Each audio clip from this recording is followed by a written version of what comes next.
പറഞ്ഞതുപോലെ ഞാൻ ഹിന്ദുവാണ്, അതിൽ അഭിമാനിക്കുന്നു, ആസാൻ ഇന്ത്യൻ, ഞാനൊരു ഹിന്ദുവാണ്, അതിൽ അഭിമാനിക്കുന്നു എന്ന് പറയുന്ന സ്വാമി വിവേകാനന്ദൻ്റെ ഒരു ഹിന്ദുവുണ്ട് എന്ന് പറഞ്ഞാൽ ഞാൻ ഹിന്ദുവാണ്, ഞാൻ അതിൽ അഭിമാനിക്കുന്നു. ഞാൻ പിന്നെ ജാതി ഒന്നും പറയത്തില്ല. പിന്നെ അതിനകത്ത് ഞാൻ ബ്രാഹ്മണനാണ്, നമ്പൂരിയാണ്, നായരാണ്, ഈഴവരാണ്, പട്ടികജാതി, അതൊന്നും പറയത്തില്ല. ഐ എം എ ഹിന്ദു, ഞാനൊരു ഹിന്ദുവാണ് എന്ന് പറഞ്ഞ് അഭിമാനപൂർവ്വം നിൽക്കുന്ന ഒരു വിഭാഗം ആളുകളുണ്ട് ഇന്ത്യയിൽ. അവരെല്ലാം ബി ജെ പിക്കും ആർ എസ് എസിന് വോട്ട് ചെയ്യണമെന്ന് നിർബന്ധമില്ല. അവരെല്ലാം R S S B J പിക്കാരുമല്ല. രണ്ടാമതൊരു വിഭാഗം ഉണ്ടെന്ന് പറഞ്ഞാൽ R S S B J പിയുമായിട്ട് അനുഗുണനമായി നിൽക്കുന്ന കുറേ ഹിന്ദുക്കളുണ്ട്.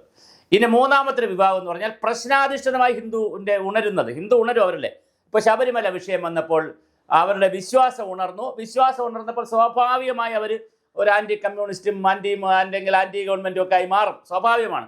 കാരണം വിശ്വാസത്തിൻ്റെ ഭാഗമായി വരുമ്പോൾ ഉണ്ടാകുന്ന കാരണം ഹിന്ദുവിൻ്റെ വിശ്വാസമുള്ള ഏറ്റവും ചോദ്യം ചെയ്യപ്പെടുന്നത്, തെരുവിലിട്ട് അലക്കുന്നത്. മറ്റേ മുസ്ലിം വിശ്വാസം സെമറ്റിക് മതമാണ്, അവിടെ പള്ളിയിൽ പോയോ ആരെയും തൊടാനൊന്നും പറ്റത്തില്ല,